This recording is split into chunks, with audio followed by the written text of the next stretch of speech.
To make the top of the helmet, we're going to do a large curve, like you're going to make a rainbow.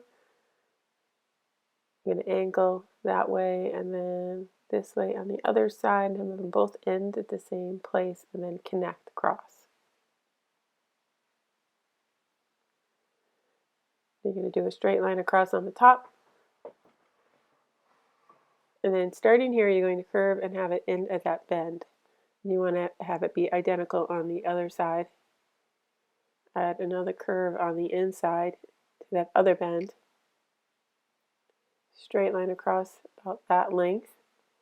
Then we're going to angle each side inward here and then stop in the middle and then add 2 lines down that way. Now I'm going to do the antenna part first, which is like a really long triangle, and then I'm going to add the box that is attached to afterwards. So just do a line there and a little line and then down and back over to the helmet, and then a couple other little detail lines.